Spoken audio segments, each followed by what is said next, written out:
Bismillahirrahmanirrahim. Assalamualaikum warahmatullahi wabarakatuh.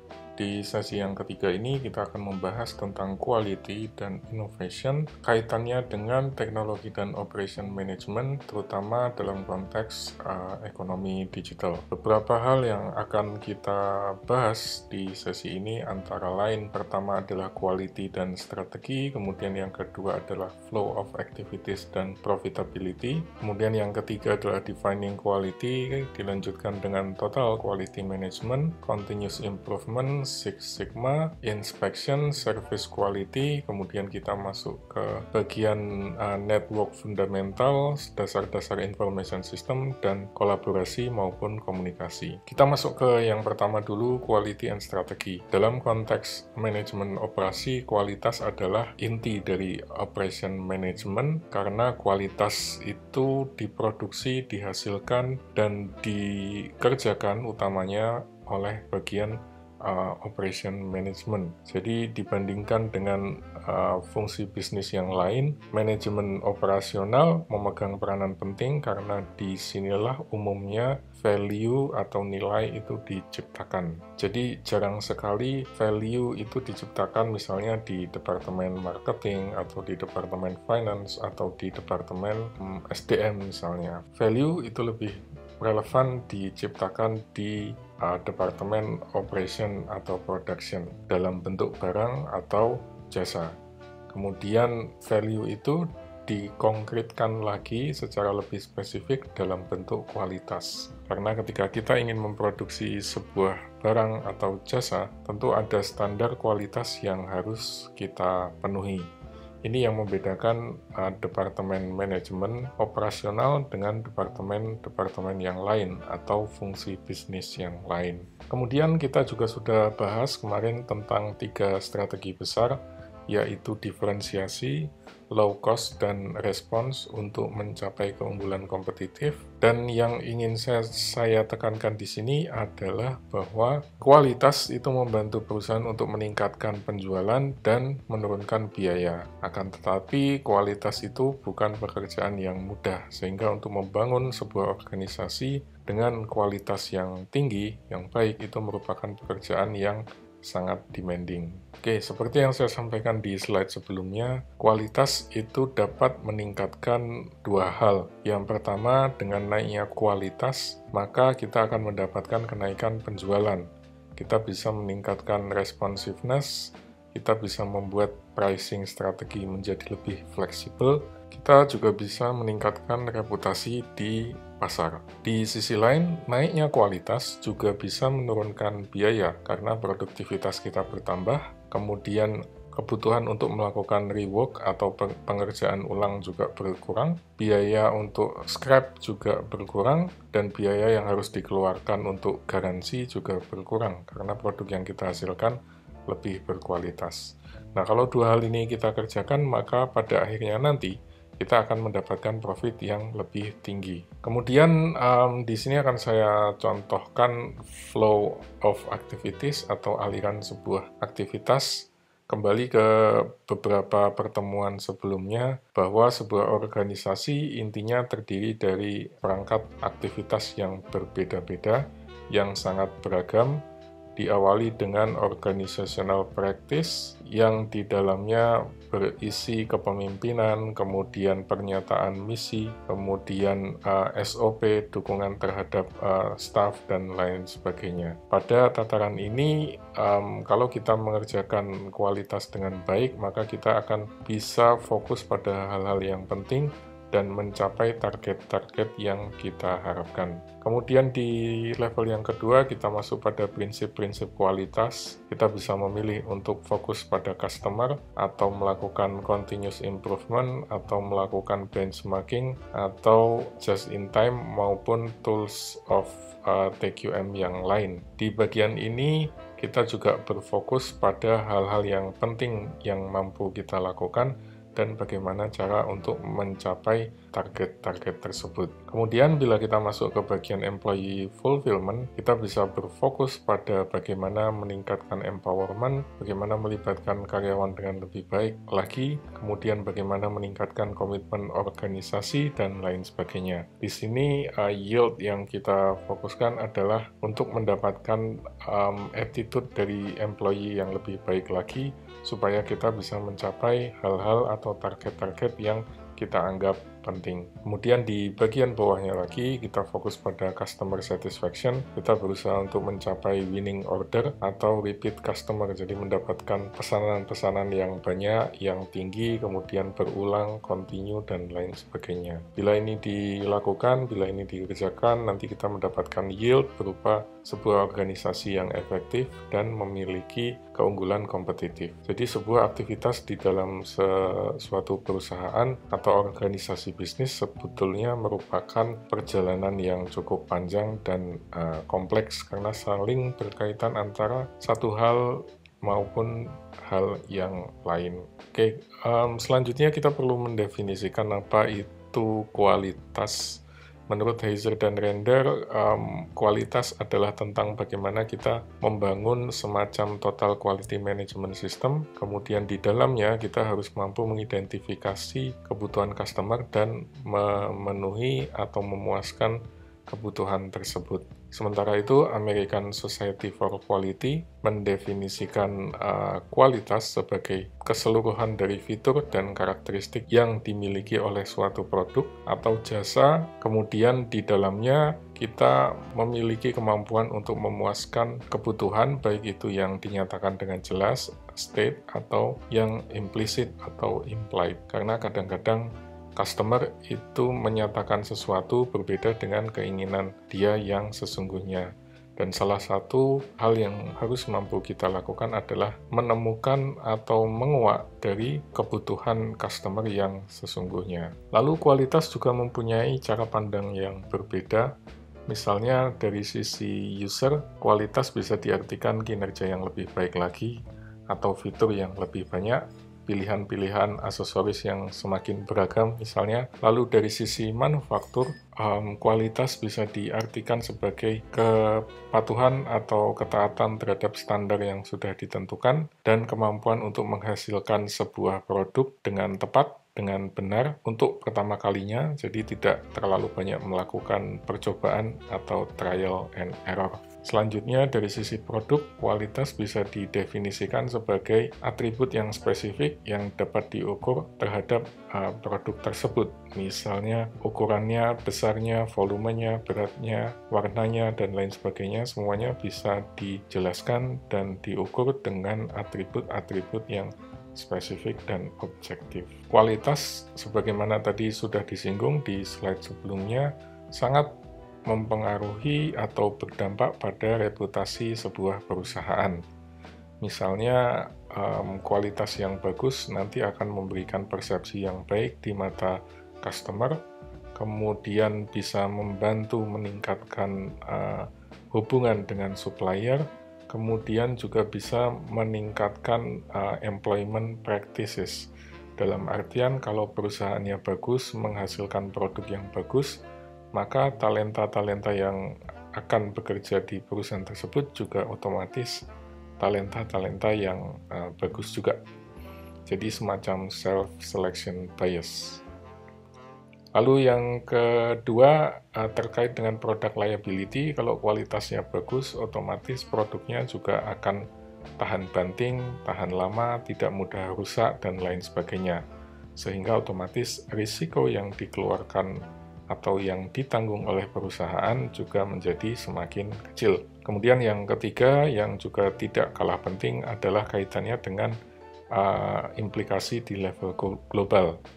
Kalau produk yang kita hasilkan kualitasnya bagus, maka kemampuan kita untuk bersaing dengan produk-produk lain di luar negeri, di pasar global juga semakin baik juga. Salah satu ukuran yang menjadi indikator sebuah kualitas, salah satunya adalah Malcolm Baldrige National Quality Award, diciptakan pada tahun 88 oleh pemerintah di Amerika Serikat. Award ini diciptakan untuk mendorong praktik total quality management.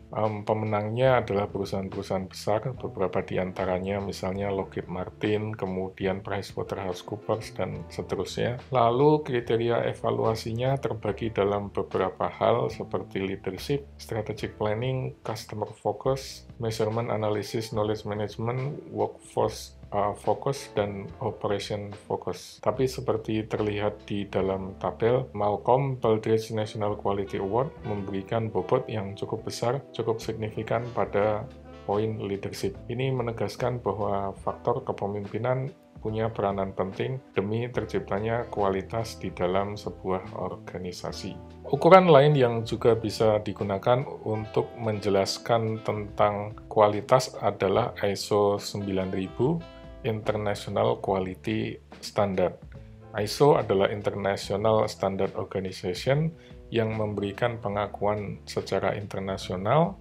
Kemudian lembaga ini mendorong quality management, mendorong prosedur yang baku, dokumentasi yang detail, ada instruksi yang jelas, dan catatan yang lengkap. Kemudian sejak tahun 2015 ada semacam revisi yang memberikan penekanan terhadap risk-based thinking, jadi mengakomodasi adanya risiko-risiko yang mungkin bisa saja mendera perusahaan atau organisasi tersebut. Kemudian ISO 9000 sudah diterbitkan kepada lebih dari 1 juta entitas di lebih dari 200 negara di seluruh dunia. Dan ISO 9000 ini menjadi salah satu faktor kunci bagi bisnis global. Mirip seperti Malcolm Baldrige tadi, ISO 9000 juga berisi beberapa standar prinsip manajemen mulai dari top management leadership, kemudian customer satisfaction, continuous improvement, involvement of people, process analysis, kemudian data-driven decision making, system approach to management, dan supplier relationship. Jadi mirip seperti Malcolm Baldrige juga, bahwa di sini faktor leadership, top management leadership itu juga memegang peranan yang cukup penting. Nah, hal lain yang juga relevan kaitannya dengan kualitas adalah yang disebut sebagai takumi. Takumi dalam bahasa Jepang adalah sebuah simbol atau gambaran untuk menceritakan bahwa kualitas itu tidak sekedar kualitas itu sendiri, tetapi kualitas itu juga termasuk di dalamnya adalah proses pembelajaran, proses usaha untuk terus melakukan perbaikan, kemudian upaya untuk secara persisten mencari sesuatu yang lebih baik lagi. Jadi semacam perjalanan untuk mencapai sesuatu yang lebih baik atau yang lebih ideal. Dan ini yang menjadi dasar atau spirit bagi manajemen kualitas, terutama untuk organisasi-organisasi bisnis yang berbasis di Jepang. Ada beberapa pengusul atau penggagas manajemen kualitas, misalnya ada Edward Deming, kemudian ada Joseph Juran, kemudian ada Armand Feigenbaum, ada Philip Crosby, dan masih banyak lagi. Tapi ini beberapa yang cukup terkenal, misalnya Edward Deming itu mempunyai atau mengusulkan 14 poin untuk mengimplementasikan quality improvement. Ini yang cukup terkenal dan banyak diadopsi oleh berbagai organisasi. Kemudian Joseph Juran membuat buku yang cukup terkenal sekali tentang quality management, handbook. Kemudian beliau mengajarkan tentang bagaimana sebuah perusahaan itu bisa secara kontinus meningkatkan kualitas dirinya, kemudian secara terus-menerus mendorong peningkatan standar atas kualitas tersebut, tetapi juga tidak melupakan fokus terhadap customer. Lalu Armand Feigenbaum ini juga menulis buku Total Quality Control pada tahun 1961. Beliau mengusulkan 40 hal yang bisa kita lakukan sebagai jalan untuk meningkatkan kualitas di dalam sebuah organisasi. Kemudian Philip Crosby membuat sebuah buku juga yang berjudul Quality is Free yang diterbitkan pada tahun 1979. Jadi beliau menekankan bahwa ada semacam trade-off antara biaya untuk meningkatkan kualitas dan biaya yang harus ditanggung kalau kualitas yang kita hasilkan itu buruk. Karena di masa itu biaya atau cost yang harus dikeluarkan kalau kita menghasilkan produk yang kurang baik itu dianggap tidak terlalu besar. Padahal kenyataannya kita harus juga mempertimbangkan adanya cost yang harus kita bayar atau kerugian yang harus kita tanggung seandainya kualitas yang kita berikan itu buruk. Kemudian beliau juga mengusulkan konsep zero defect. Jadi tidak ada alasan untuk menghasilkan error atau menghasilkan defect di produk apapun atau jasa apapun. Ini adalah 14 poin yang tadi di slide sebelumnya disebutkan dari Edward Deming tentang hal-hal yang bisa kita lakukan untuk meningkatkan kualitas.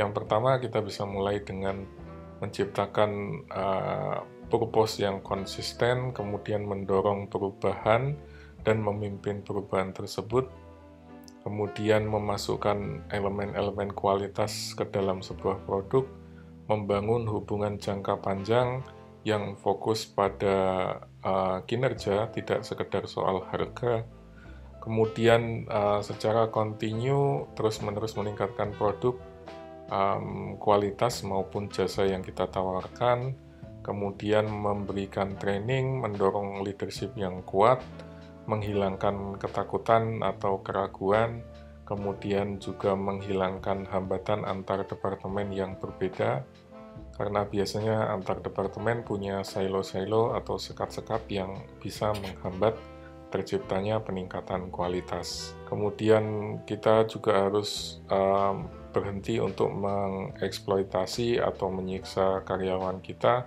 Sebaliknya kita harus memberikan dukungan, bantuan, dan membantu mereka untuk bisa selalu improve. Kemudian memberikan kesempatan untuk supaya setiap pekerja atau setiap karyawan itu bisa memiliki kebanggaan atau pride atas pekerjaan yang dia lakukan.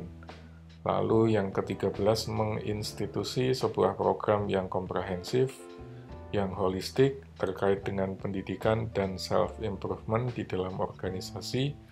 Lalu yang terakhir adalah melibatkan semua orang untuk ikut fokus atau ikut mengerjakan atau ikut terlibat dalam proses transformasi. Jadi kualitas walaupun memegang peranan penting pada sektor leadership atau kepemimpinan, tetapi intinya atau pada akhirnya kualitas adalah pekerjaan dan tanggung jawab semua orang. Oke, kualitas juga berhubungan dengan etika, karena misalnya manajer operasional juga harus mampu memberikan lingkungan yang baik, yang sehat, yang aman bagi karyawannya, kemudian menghasilkan produk dan jasa yang berkualitas, yang aman, yang sehat juga bagi customer-nya. Karena kualitas yang buruk nanti bisa menghasilkan misalnya kerugian, kecelakaan misalnya, atau tuntutan hukum, atau recall, penarikan kembali, atau mungkin akan terkena aturan-aturan regulasi dari pemerintah. Kemudian konsep etika atau pertimbangan etika juga harus dikedepankan untuk mendorong bagaimana organisasi atau bagaimana perusahaan merespon terhadap masalah-masalah yang ada. Jadi tidak semata-mata digerakkan oleh profit, laba, keuntungan sesaat, tetapi pertimbangan etika itu juga harus dikedepankan. Kemudian yang terakhir adalah bahwa semua pemangku kepentingan, semua stakeholder itu harus dipertimbangkan. Tidak hanya dari sisi, mungkin dari sisi internal manajemen saja, atau karyawan saja, atau pemegang saham saja, tapi juga faktor eksternal, misalnya supplier, atau customer, atau publik secara umum, dan seterusnya. Kemudian hal ini juga berkaitan erat dengan sustainability. Kita tahu ada global warming atau pemanasan global, di mana rata-rata temperatur global itu naik sekitar 2 derajat Celcius sejak sebelum masa industri ya. Kemudian kita juga mengalami banyak sekali kerusakan dalam bentuk misalnya kelangkaan pangan, kemudian kesulitan air, lalu naiknya level air laut, kemudian semakin banyak terjadinya insiden, kecelakaan, lalu wabah, penyakit, dan lain sebagainya. Kemudian ada dorongan untuk membuat atau melakukan praktik-praktik yang lebih sustainable, karena organisasi bisnis sering dituding terlalu fokus pada motif untuk mengejar profit saja. Dan oleh karena itu seringkali perusahaan itu mengorbankan hal-hal lain seperti faktor-faktor lingkungan, faktor-faktor masyarakat, dan sebagainya yang membuat atau memberikan risiko yang dapat mengancam kualitas hidup umat manusia. Kemudian ada tekanan bagi perusahaan dan organisasi bisnis untuk melakukan praktek-praktek yang lebih etis, yang lebih bertanggung jawab secara sosial, dan tidak memberikan kerusakan, tidak menciptakan kerusakan di lingkungan. Sustainability sendiri, kalau dalam konteks ini didefinisikan sebagai reduce, reuse, recycle, dan recover. Jadi kita berusaha untuk mengurangi penggunaan sumber daya yang ada, kemudian menggunakan kembali apa yang bisa kita manfaatkan, misalnya dari limbah dan lain sebagainya. Kemudian recycle, jadi limbah atau polusi yang kita hasilkan kalau bisa diolah kembali, di recycle lagi supaya bisa menghasilkan produk lain atau hal lain yang lebih bermanfaat. Lalu yang terakhir, recover adalah pemulihan kembali. Misalnya kita melakukan penggalian barang tambang atau kita melakukan penebangan hutan dan lain sebagainya, maka setelah hal itu dilakukan, setelah proyek selesai dikerjakan, kita harus melakukan pemulihan kembali. Misalnya tanahnya yang tadi sudah dikeruk, diisi kembali, ditimbun kembali, kemudian hutan yang tadi sudah ditebang, kemudian ditanam ulang, dan seterusnya. Lalu yang juga tidak kalah penting kalau kita bicara tentang kualitas, maka tak bisa dilepaskan dari konsep total quality management. Dalam hal ini, kualitas adalah tanggung jawab banyak pihak, tidak hanya perusahaan atau organisasi sendiri, tapi juga lintas organisasi. Misalnya mulai dari supplier sampai ke customer. Lalu di sini perlu ditekankan bahwa total quality management menekankan komitmen yang komprehensif oleh manajemen supaya bisa mendapatkan dorongan atau usaha atau upaya yang menyeluruh untuk mengejar excellence, mengejar kinerja yang lebih baik lagi, performa yang lebih baik lagi di berbagai aspek produk dan jasa yang penting dan relevan bagi customer. Dalam hal ini kita punya 7 alat yang bisa kita manfaatkan, misalnya continuous improvement, kemudian Six Sigma, kemudian employee empowerment, benchmarking, just in time, kemudian Taguchi, dan beberapa tools lain yang kita bisa gunakan.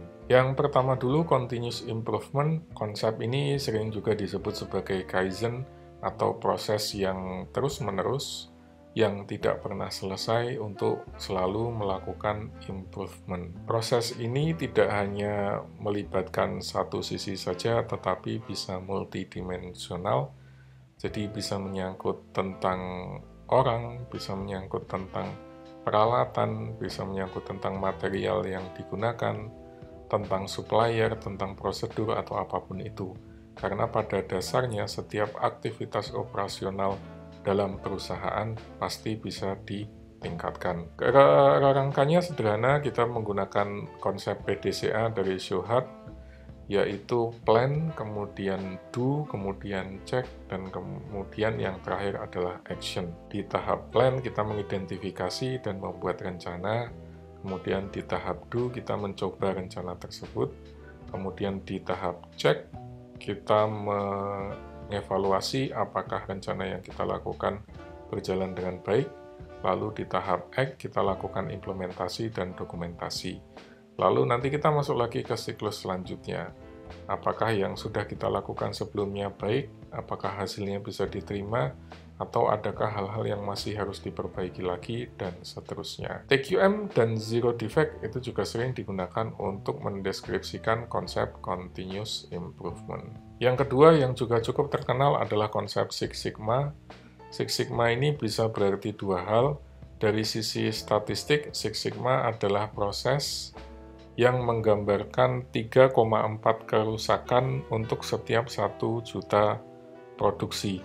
Jadi misalnya Anda menghasilkan sebuah barang dalam jumlah yang besar begitu, maka setiap 1.000 produk, setiap 1 juta produk hanya 3,4 kesalahan yang ada. Jadi itu adalah jumlah yang sangat kecil sekali. Kemudian dari Six Sigma juga bisa diterjemahkan sebagai sebuah program atau rencana aksi atau inisiasi yang bisa dilakukan untuk mengurangi defect, menurunkan biaya, menghemat waktu, dan meningkatkan kepuasan customer.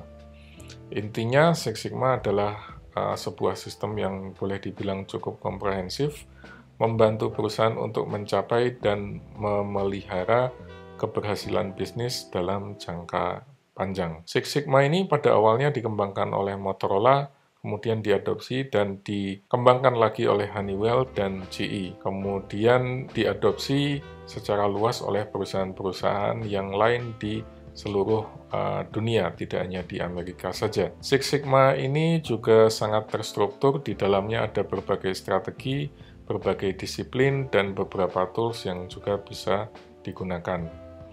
Dalam konsep yang lain, Six Sigma juga bisa berarti adalah DMIC atau 5 hal yang kita lakukan untuk mencapai perbaikan atau mengejar perbaikan. DMIC ini terdiri dari define, kemudian measure, kemudian analyze, kemudian improve, dan terakhir adalah control. Jadi mirip seperti siklus PDCA. Dalam konteks ini kita mulai dulu atau kita awali dulu dengan mendefinisikan scope, kemudian tujuan, kemudian sasaran yang ingin dicapai, dan lain sebagainya. Kemudian kita mulai proses pengukuran dan pengumpulan data, kemudian kita lakukan analisis, lalu kita lakukan improvement, perbaikan, modifikasi, dan seterusnya.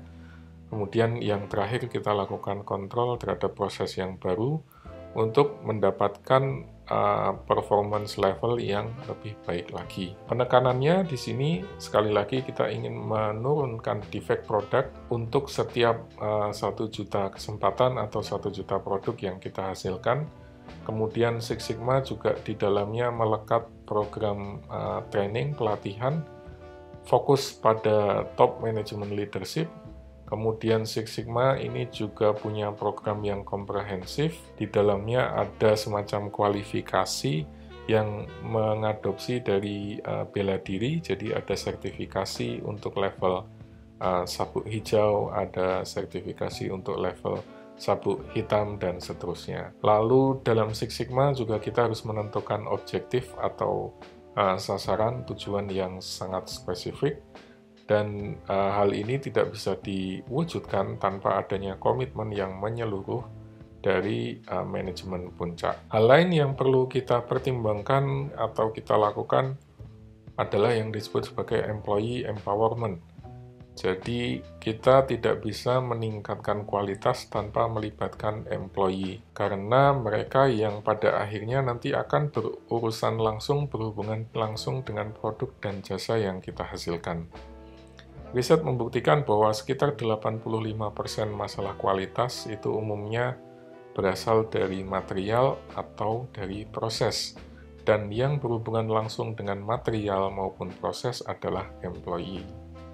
Untuk itu kita perlu melakukan berbagai hal, misalnya dengan membangun komunikasi yang baik, sehingga semua orang, semua karyawan bisa saling bertukar pikiran, kemudian membuat semacam mekanisme yang terbuka, yang mendukung dari atas ke bawah, Jadi setiap atasan memberikan support kepada bawahannya, lalu memberikan responsibility, tanggung jawab, juga kesempatan, peluang kepada karyawan dengan lebih besar lagi, kemudian membangun organisasi dengan iklim moral yang baik, dengan situasi kebatinan yang baik, lalu dibuat juga tim dengan struktur yang formal. Di dalam employee empowerment juga sering dimunculkan konsep quality circle.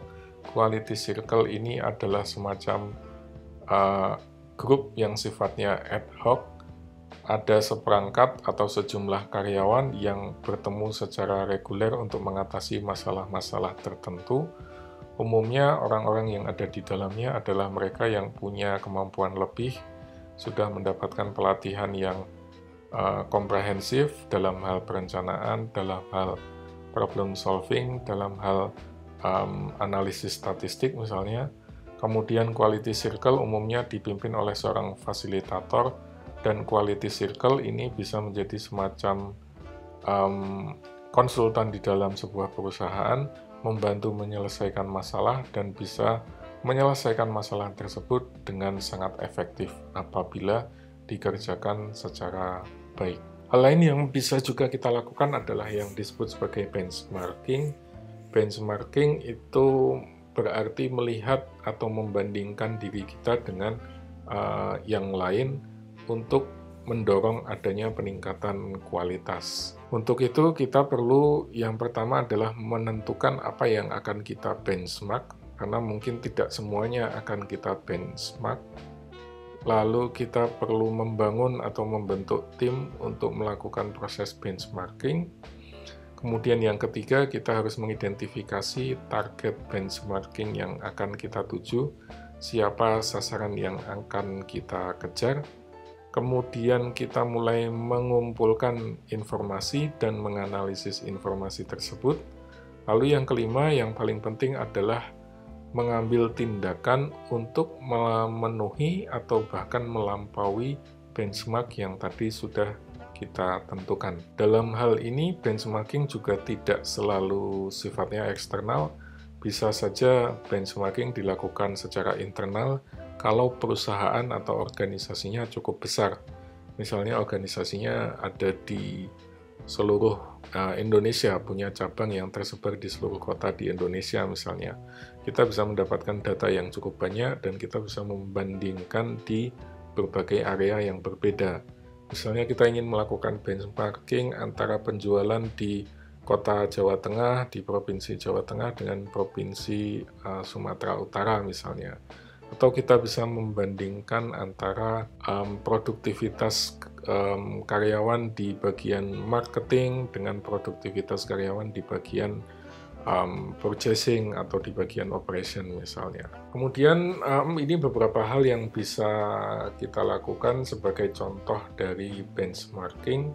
Jadi ketika kita membahas tentang customer complaint misalnya, kita bisa melakukan benchmarking terhadap perusahaan lain yang dianggap punya kemampuan untuk menangani komplain dari pelanggan dengan lebih baik. Misalnya kita menemukan bahwa best practice-nya perusahaan tersebut membuat customer itu bisa dengan mudah menyampaikan komplainnya. Karena alasannya di situ komunikasi mudah, riset bisa dilakukan dengan terbuka, dan lain sebagainya. Atau yang kedua, perusahaan tersebut merespon dengan sangat cepat terhadap komplain yang disampaikan oleh pelanggan.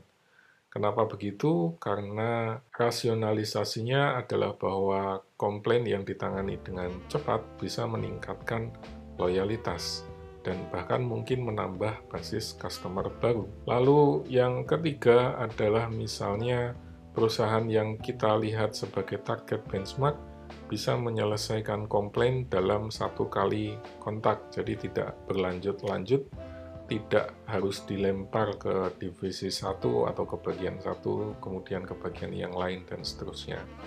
Alasannya adalah karena hal ini bisa menghemat biaya.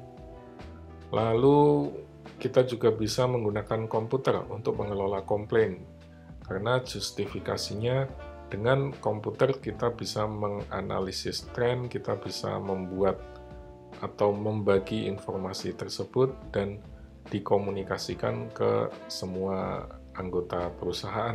Lalu yang terakhir misalnya kita bisa merekrut talenta yang terbaik untuk menangani pekerjaan-pekerjaan yang kaitannya dengan customer service. Alasannya adalah bahwa customer service adalah pekerjaan yang sangat vital dan oleh karena itu membutuhkan training formal dan perlu menjadi bagian yang tidak bisa dipisahkan, terutama kalau seseorang ingin naik karirnya. Mereka harus bisa menangani customer service dengan baik.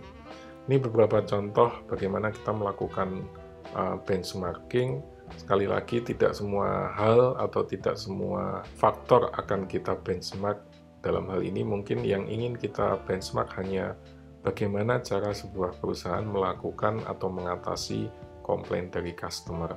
Dan yang lebih penting lagi adalah bagaimana kita bisa menganalisis dengan baik, lalu mengambil tindakan, take action untuk mencapai atau bahkan melampaui target yang tadi sudah kita benchmark. Selanjutnya adalah just in time atau JIT. JIT ini adalah salah satu hal yang bisa kita lakukan untuk meningkatkan kualitas, tetapi just in time hanya bisa berjalan dengan baik kalau kita menggunakan pull system, bukan push system. Dalam pull system, kita berusaha dalam tanda kutip menarik proses produksi dari customer, kemudian proses produksi itu hanya bisa dilakukan ketika sudah diberikan sinyal atau diberikan isyarat untuk melakukan proses produksi. Jadi tidak secara otomatis proses produksi berjalan secara terus-menerus, terus kemudian dilempar ke pasar dan lain sebagainya, tetapi dalam pull system kita lebih kepada menunggu order, memastikan bahwa customer akan melakukan pembelian atau menarik customer untuk melakukan pembelian, baru setelah itu proses produksi dijalankan. Oleh karena itu, proses just in time ini bisa mengurangi level inventory, dan hal ini sangat penting karena inventory itu menyembunyikan masalah. Inventory itu juga menghasilkan biaya yang cukup besar dan menimbulkan kerepotan yang lain. Misalnya Anda harus mengalokasikan biaya tertentu, Anda harus menyiapkan tempat, kemudian ada risiko misalnya pencurian, atau ada risiko inventory Anda rusak, atau misalnya susut, atau kadaluarsa, dan lain sebagainya. Nanti kita akan bahas secara spesifik ketika kita membahas soal inventory. Lalu yang ketiga, just in time ini juga mendorong proses yang lebih baik lagi dan peningkatan kualitas produk.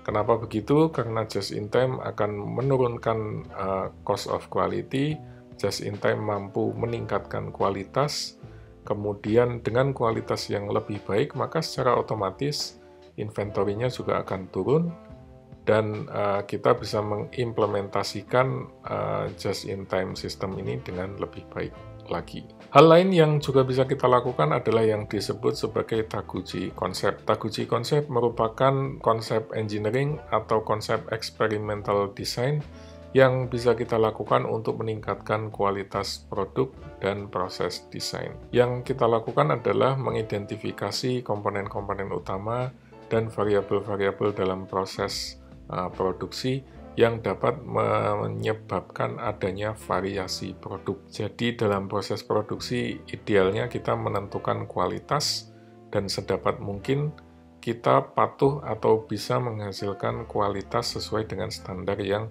sudah kita tentukan di awal tersebut. Dalam Taguchi Concept ini ada beberapa hal yang bisa kita lakukan, misalnya quality robustness, kemudian target oriented quality, dan kita juga bisa gunakan quality loss function. Quality robustness adalah kemampuan kita untuk memproduksi barang secara seragam sesuai dengan aturan atau standar manufaktur dan kondisi lingkungan yang tadi sudah kita definisikan sebelumnya. Dalam konteks ini, kita berusaha untuk meminimalkan atau menghilangkan adverse condition, kemudian kita juga berusaha meminimalkan atau mengurangi variasi yang ada, karena kita berusaha untuk menghasilkan produk yang sesuai dengan standar yang tadi sudah kita tetapkan, dan sedapat mungkin untuk menghilangkan variasi atas atau simpangan atas produk yang kita hasilkan.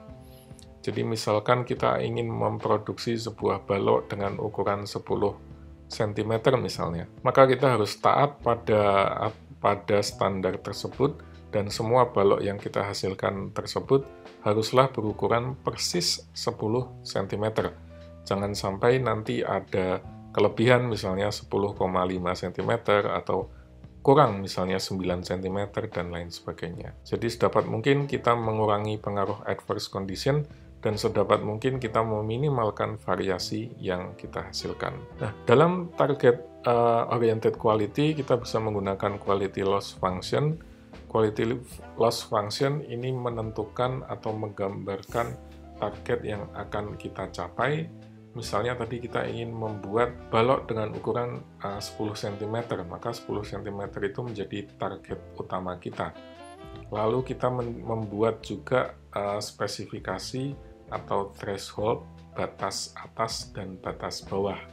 Misalnya batas atasnya kita tentukan 10,25 cm, batas bawahnya 9,75 cm.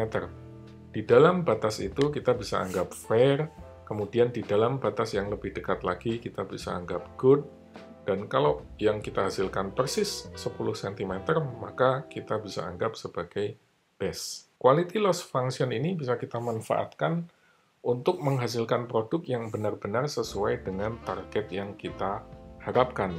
Kalau produk yang kita hasilkan tidak sesuai atau tidak masuk dalam threshold, berarti unacceptable dan itu harus dibuang atau harus ditinggalkan.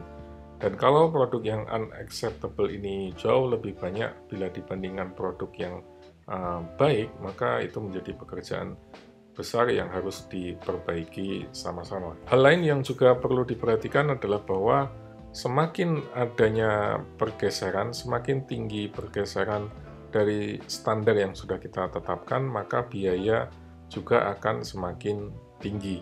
Karena di dalamnya bisa berarti kita akan mendapatkan ketidakpuasan dari customer, kita juga bisa menanggung biaya perbaikan atau garansi misalnya.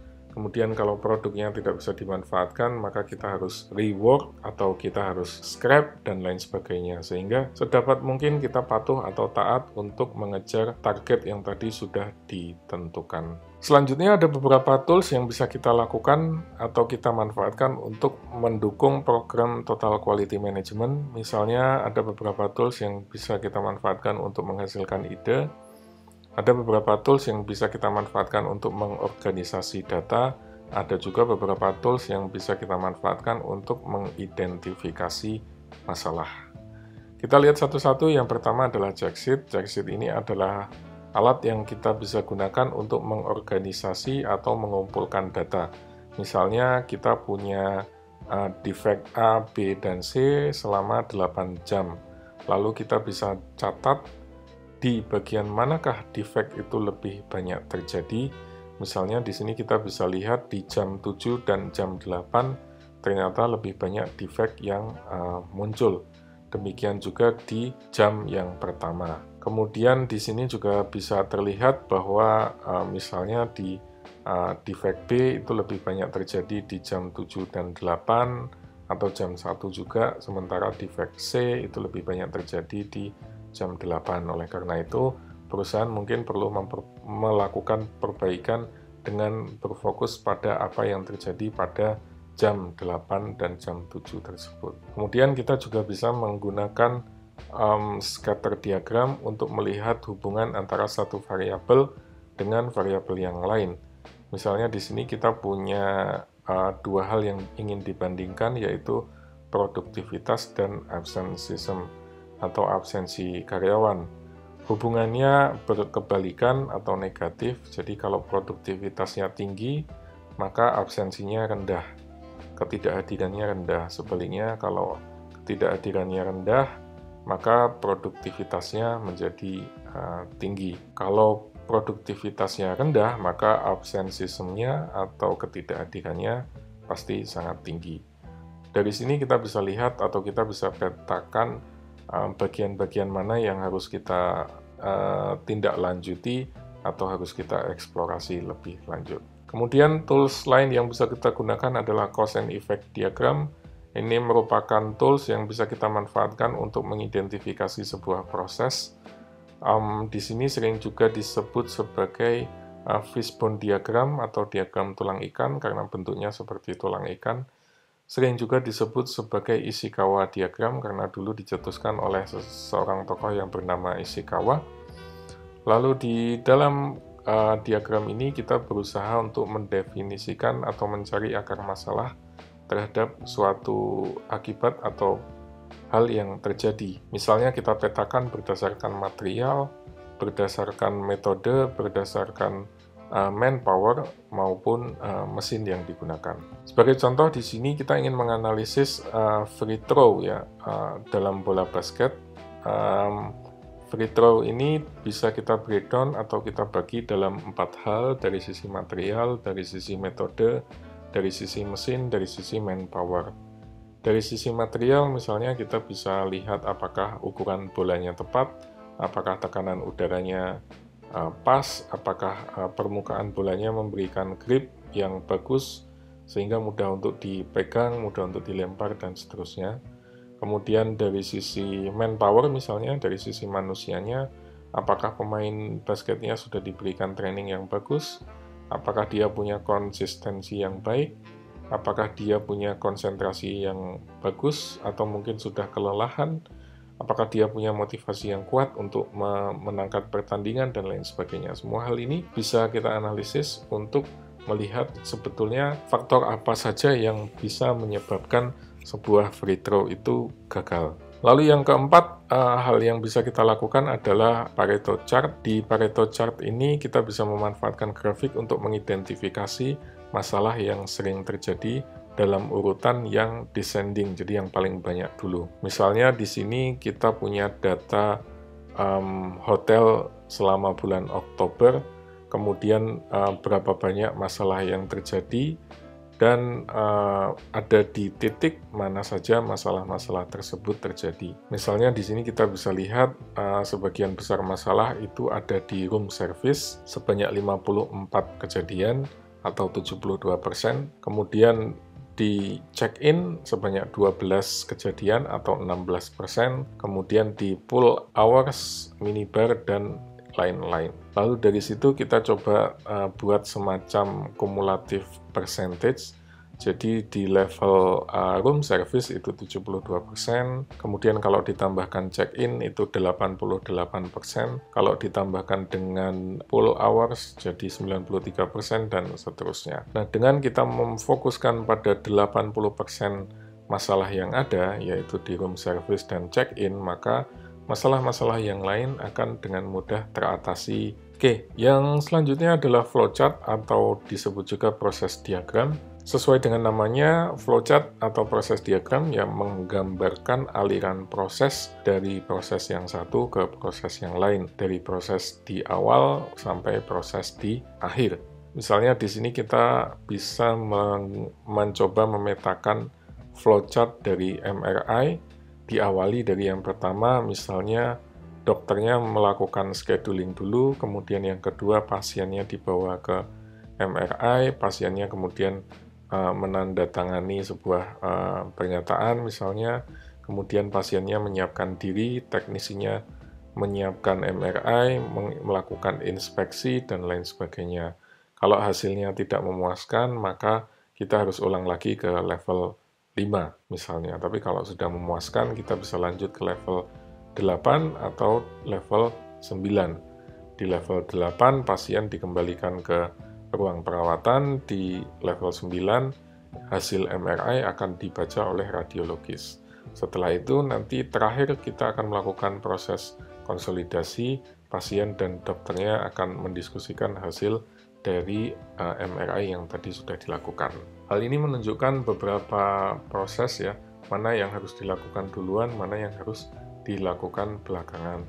Kemudian hal ini juga bisa dilakukan untuk memetakan di tahap-tahap mana saja yang biasanya paling menghabiskan waktu, atau di tahap-tahap mana yang biasanya harus membutuhkan energi lebih atau fokus lebih untuk menyelesaikan proses tersebut. Dalam hal ini misalnya kita bisa lihat pada proses yang ke-7, 80% akan lanjut ke level 8 atau proses 8 dan 9, sementara 20% sisanya harus mengulang kembali ke level 5. Ini menunjukkan ada beberapa hal yang mungkin perlu diperhatikan, apakah proses MRI-nya terjadi kesalahan atau ada sesuatu yang harus diperbaiki dan lain sebagainya, karena 20% unsatisfactory itu sebetulnya angka yang cukup besar. Lalu kita juga bisa gunakan histogram.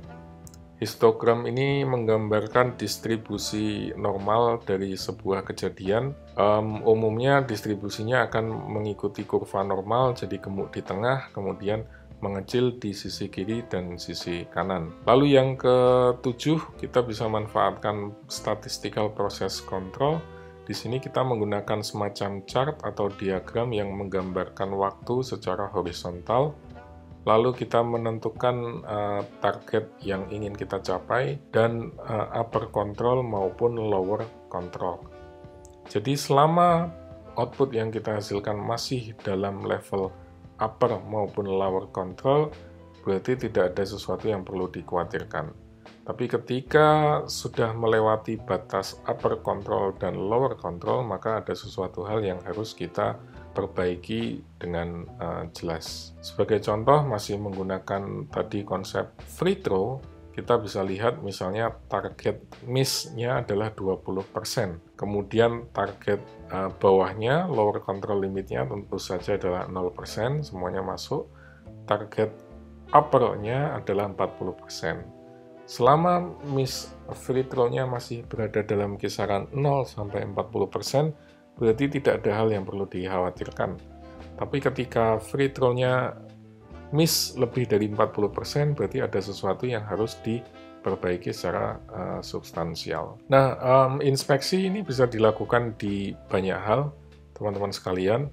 Inspeksi ini bermanfaat untuk melihat apakah sebuah produk itu baik atau defect. Dan untuk mendeteksi adanya produk yang defect ini bisa saja merupakan proses yang cukup mahal.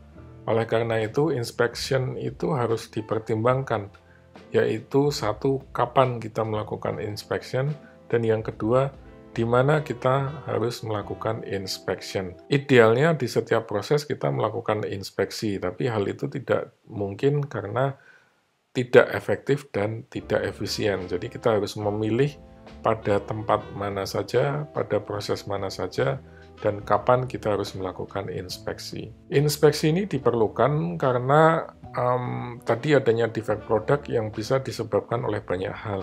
Misalnya karyawannya mengalami kelelahan, fatigue, kemudian mungkin kita melakukan kesalahan pada saat pengukuran, salah timbang, salah ukur, dan lain sebagainya. Atau bisa saja memang terjadi variasi dalam proses produksi, sehingga produk yang kita hasilkan berada di luar kontrol limit yang tadi sudah kita tentukan. Tapi secara umum, kalau kita membuat desain yang robust, kalau kita memberikan empowerment kepada karyawan kita dan proses yang baik, maka umumnya inspeksi itu bisa diminimalkan dan defect produk itu secara umum bisa diturunkan dengan signifikan. Ini adalah beberapa contoh di mana kita bisa melakukan inspeksi. Misalnya pada saat kita akan mendapatkan barang dari supplier, kemudian di pabrik yang kita menerima barang dari supplier, kemudian kita juga bisa tempatkan inspeksi itu sebelum proses yang mahal atau sebelum proses yang tidak bisa kita lakukan proses balik atau reverse engineering. Kemudian yang keempat, kita bisa lakukan di setiap step by step, setiap langkah proses produksi. Atau yang kelima, kita bisa lakukan pada saat proses produksinya selesai. Atau yang keenam, sebelum kita kirim kepada customer. Atau yang ketujuh, pada saat customer berhubungan dengan produk itu. Jadi kita bisa memilih di mana dan kapan kita akan melakukan proses inspeksi. Bisa di satu titik, bisa di banyak titik, dan sebagainya, tapi perlu dipertimbangkan juga efektivitas dan efisiensinya. Misalnya kita sedang memproduksi sebuah kendaraan, biasanya proses produksi kendaraan akan melibatkan serangkaian inspeksi, mulai dari proses fabrikasi, kemudian pada saat nanti akan diproses, sampai prosesnya selesai, bahkan sampai delivery ke tangan customer. Jadi pada saat serah terima kendaraan, biasanya nanti customer akan dilibatkan untuk melakukan pengecekan, dan setelah customer puas akan menandatangani semacam surat serah terima begitu untuk menyatakan bahwa customernya sudah puas dengan produk yang ditawarkan. Adapun sumber inspeksinya disebut sebagai source control. Kemudian inspeksi ini bertujuan untuk memastikan bahwa proses yang kita lakukan ini benar dan memastikan bahwa produk yang kita sampaikan kepada customer ini memang produk yang perfect, produk yang sempurna. Kita bisa pakai Pokayoki, yaitu konsep sederhana untuk memisahkan atau membuang produk yang memang tidak layak untuk diproses lebih lanjut dengan indikator-indikator yang mudah. Misalnya kalau bentuknya berbeda sedikit, kita hentikan, kita tidak berikan kesempatan untuk lanjut ke proses berikutnya. Tapi kalau bentuknya sudah sesuai, kita langsung lanjutkan untuk proses produksi berikutnya, dan sebagainya. Kemudian kita juga bisa gunakan checklist. Checklist ini berisi daftar apa saja yang harus dicek, apa saja yang sudah sesuai, sama dengan standar, dan lain sebagainya untuk memastikan konsistensi dan kelengkapan dari produk yang kita hasilkan. Nah, inspection juga bisa dilakukan, teman-teman sekalian, tidak hanya di sektor manufaktur, kita bisa terapkan di sektor jasa. Misalnya di penerbangan kita bisa lakukan inspeksi sebelum gate-nya ditutup atau setelah pintu ditutup, tetapi sebelum pesawatnya terbang misalnya. Atau di hotel kita bisa lakukan inspection di reception desk pada saat customer akan melakukan check-in. Kemudian inspection juga bisa dilakukan di ruangan, kemudian bisa juga dilakukan di minibar yang ada di kamar. Kemudian di department store kita bisa lakukan inspection di display area, kita bisa lakukan inspection di stock room, kita juga bisa lakukan inspection di sales clerks. Jadi banyak titik, banyak hal yang bisa kita lakukan untuk melakukan atau menjalankan proses inspeksi di sektor jasa. Yang perlu diperhatikan juga masih erat kaitannya dengan inspection adalah yang disebut sebagai atribut dan variabel. Atribut ini sifatnya definitif, jadi kalau nggak baik ya jelek, kalau tidak acceptable ya unacceptable.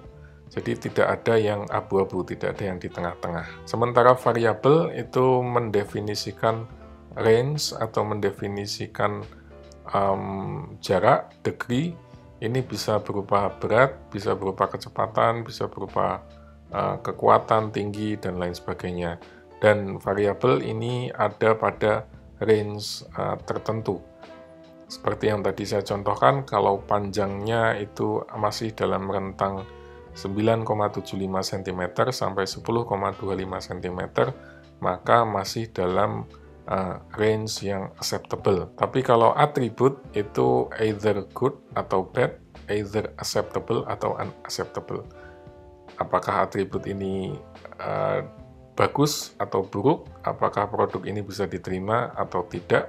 Jadi tidak ada yang di tengah-tengah, tidak ada yang ambigu. Nah, yang juga perlu dicatat adalah bahwa TQM tadi, teman-teman sekalian, bisa diterapkan di sektor jasa, walaupun tentu saja agak challenging, karena seperti yang sudah diulas di sesi sebelumnya, pengukuran atau measurement dalam hal jasa itu jauh lebih sulit daripada pengukuran di sektor manufaktur. Kemudian dalam sektor jasa erat kaitannya yang disebut sebagai persepsi customer. Dalam hal ini ada semacam hal yang sifatnya intangible di benak customer, jadi ada gap antara apa yang dipersepsikan oleh customer di benaknya dengan apa yang benar-benar disampaikan atau di delivery oleh perusahaan. Oleh karena itu, tanggung jawab dari perusahaan atau organisasi bisnis adalah memastikan bahwa ekspektasi customer,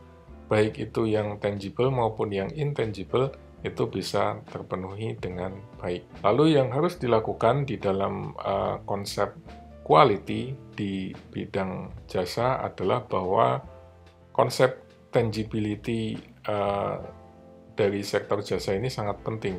Jadi misalnya Anda datang ke restoran, walaupun restoran itu sifatnya jasa, tapi ada hal-hal yang bersifat tangible, misalnya ruangannya, atau cara penyajian makanannya, atau alat makan yang digunakan, dan lain sebagainya.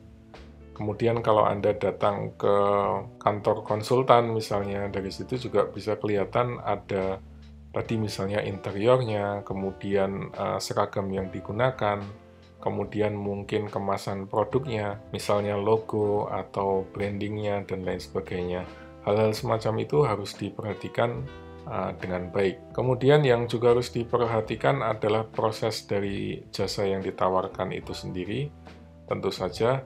Dan yang ketiga adalah memastikan bahwa harapan dari customer itu perlu dipenuhi atau wajib dipenuhi bahkan dengan baik. Tentu saja ada hal-hal yang sifatnya pengecualian, dalam artian kita mungkin tidak bisa memuaskan semua orang ya. Walaupun kita sudah menghasilkan sebuah produk yang baik, tapi tetap saja mungkin ada outlier atau sekian kecil persentase dari customer yang merasa tidak puas, dan itu adalah sesuatu yang boleh dibilang wajar. Ini beberapa contoh service specification di dalam konteks Alaska Airlines. Misalnya, service di sini bisa diidentifikasi secara lebih konkret. Misalnya, yang pertama kali penumpang boarding itu 40 menit sebelum keberangkatan, kemudian kru pesawatnya harus boarding 45 menit sebelum keberangkatan, kemudian loading harus ditutup 2 menit sebelum keberangkatan, misalnya semua pintu harus ditutup, kemudian semua check-in dan perhitungan check-in penumpang itu 5 menit sebelum keberangkatan, kargonya harus dibuka 1 menit setelah pesawat mendarat, kemudian bagasi pertama yang turun ke conveyor belt harus setidaknya 15 menit setelah kedatangan, kemudian 97% boarding 10 menit sebelum waktu keberangkatan. Nah, hal-hal ini bisa menjadi semacam indikator terhadap kualitas. Misalnya kalau ternyata boardingnya membutuhkan waktu yang lebih lama, atau kargonya bisa membutuhkan waktu yang lebih panjang, dan lain sebagainya, berarti ada sesuatu yang salah dalam service quality Alaska Airlines. Ini beberapa hal yang bisa kita lakukan untuk menentukan atau mengidentifikasi kualitas service, misalnya adalah reliability, kemudian responsiveness, kemudian competence, kemudian access, kemudian courtesy, kemudian communication, credibility, security, understanding atau knowing the customer, dan tangibility. Beberapa hal ini bisa menjadi indikator dari jasa yang kita tawarkan. Misalnya kompetensi itu berarti kemampuan berupa skills, berupa pengetahuan yang dimiliki untuk menjalankan sebuah jasa. Misalnya kalau Anda menggunakan jasa konsultan, Anda bisa lihat apakah konsultan tersebut punya skill atau pengetahuan yang mumpuni atau tidak. Itu bisa menjadi indikator apakah service quality yang ditawarkan oleh konsultan tersebut sudah baik atau belum. Kemudian komunikasi misalnya adalah bagaimana perusahaan menyampaikan informasi kepada customer-nya dan mendengarkan keluhannya dengan baik. Karena ada beberapa sektor misalnya yang tidak well informed dengan customer-nya, atau kadang kalau customer-nya banyak nanya itu direspon dengan kurang ramah dan lain sebagainya. Hal ini bisa menjadi salah satu indikator dari service quality. Kemudian yang perlu dipertimbangkan lagi adalah yang disebut sebagai service recovery strategy, yaitu rencana ketika service yang ditawarkan tidak memenuhi ekspektasi dari customer. Misalnya di Marriott itu menjalankan learn rutin, yaitu listen, empathize, apologize, react, dan notify.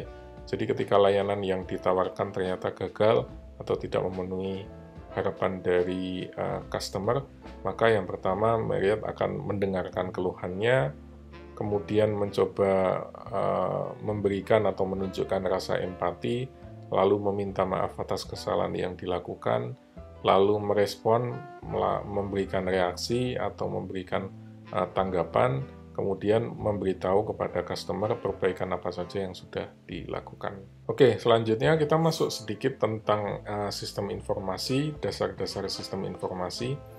Di sini kita bisa lihat seperti yang sebelumnya juga sudah pernah disampaikan di sesi kedua kemarin, sistem informasi itu terdiri dari input, proses, dan output. Lalu di dalamnya ada storage, kemudian ada people yang terlibat di sistem tersebut, dan output tadi akan dikomunikasikan ke berbagai pihak sesuai dengan kebutuhan data yang digunakan. Masalah yang sering terjadi misalnya adalah silo atau pemisahan antar satu departemen atau satu unit dengan yang lain. Dan hal ini sangat lazim terjadi di bagian sistem informasi. Misalnya, kalau dilihat dari ilustrasi ini, kita punya 3 silo yang berbeda, yaitu dari sisi sourcing, dari sisi operation, dari sisi customer facing. Masing-masing punya data dan masing-masing punya informasi yang kadang-kadang tidak dikomunikasikan dengan baik sehingga tidak bisa menghasilkan informasi yang benar-benar akurat. Sebagai contoh, kalau di kampus misalnya, berapa jumlah mahasiswa kita secara keseluruhan begitu. Mungkin bagian akademik punya informasi tersendiri, sementara bagian keuangan mungkin punya informasi yang berbeda. Kemudian di bagian program studi mungkin punya informasi yang lain lagi, dan masing-masing bisa memiliki data atau informasi yang tidak sama, walaupun objek yang dilihat sama-sama adalah jumlah mahasiswa aktif. Kenapa begitu? Misalnya karena bagian keuangan mungkin hanya melihat mahasiswa aktif itu berdasarkan mereka yang sudah membayar UKT misalnya. Sementara bagian akademik melihat mahasiswa yang aktif adalah mahasiswa yang pada saat itu terdaftar dan tidak sedang cuti atau tidak sedang exchange atau tidak sedang melakukan hal lain di luar perkuliahan. Sementara di sisi program studi mungkin ada perbedaan data lagi, karena mereka menghitung mahasiswa aktif adalah sebagai mahasiswa yang ada di program studi mereka pada saat itu. Mungkin mereka menghitung juga mahasiswa exchange, mungkin mereka menghitung juga mahasiswa yang sebenarnya aktif tapi sedang cuti dan lain sebagainya, sehingga ada perbedaan data dan informasi di masing-masing unit. Dalam hal jejaring sistem informasi, kita tahu ada beberapa konsep yang saya yakin teman-teman juga mestinya sudah paham, yaitu bandwidth atau kapasitas transmisi data per detik yang diukur dalam satuan bit per second. Kemudian ada protokol, yaitu aturan yang digunakan untuk komunikasi secara jejaring. Lalu TCP/IP ini adalah salah satu bentuk protokol komunikasi yang menjadi basis bagi internet. Lalu network speed adalah kecepatan transfer data yang biasanya akan sangat bergantung pada traffic.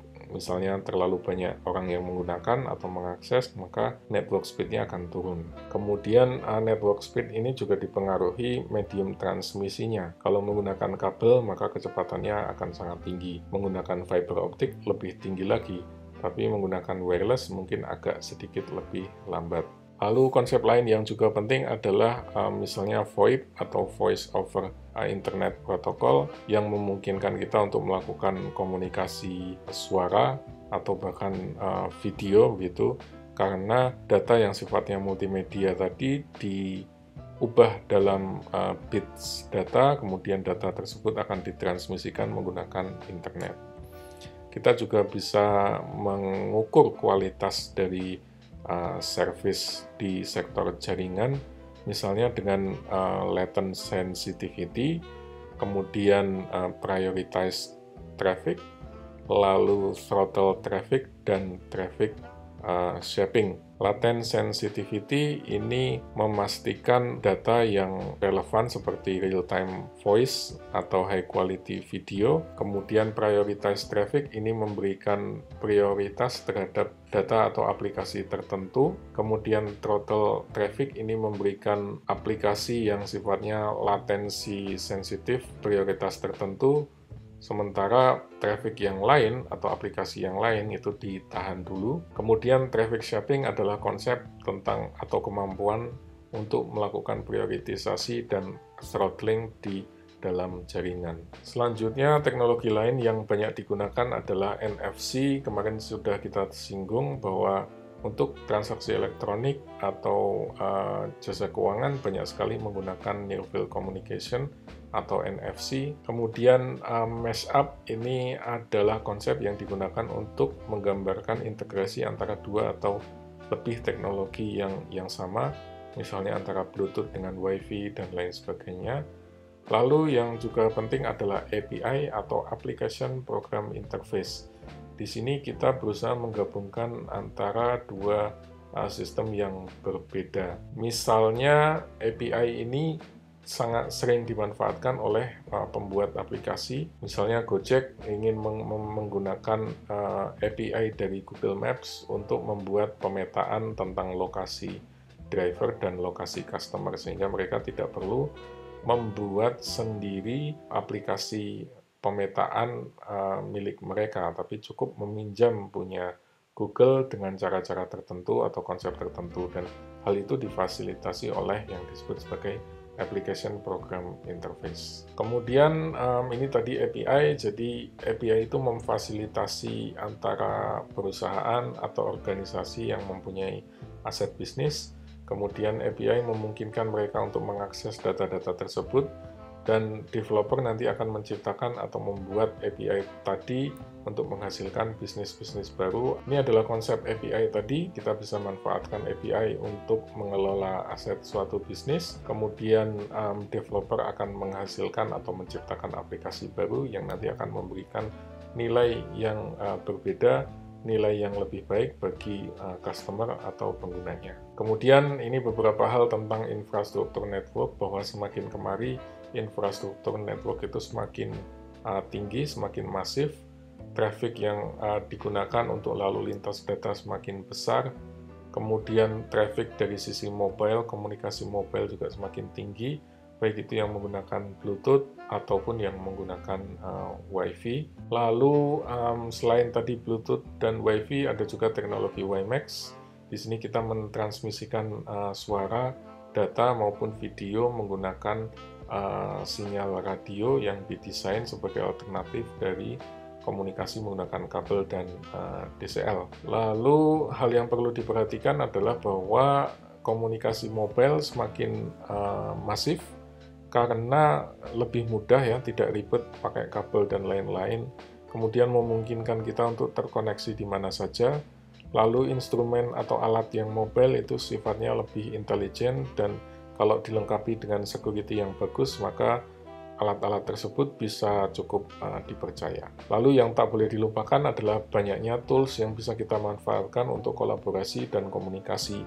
Misalnya untuk kolaborasi secara virtual, kemudian bekerja bersama dalam kelompok yang berbeda, komunikasi secara sekaligus, kemudian sharing dokumen atau electronic data interchange, dan lain sebagainya. Dan semakin kemari, teknologi yang semakin global itu akan semakin besar, kemudian didorong oleh berkembangnya teknologi yang semakin mobile dan kebutuhan untuk selalu tersedia anytime, anywhere, anybody. Dan terakhir, kebutuhan juga yang semakin tinggi adalah data center, karena dengan adanya teknologi cloud computing, misalnya kita berusaha untuk memindahkan data dan informasi yang kita miliki yang semula localized di satu tempat, sekarang dipusatkan di sebuah data center yang bisa diakses dari berbagai tempat yang berbeda.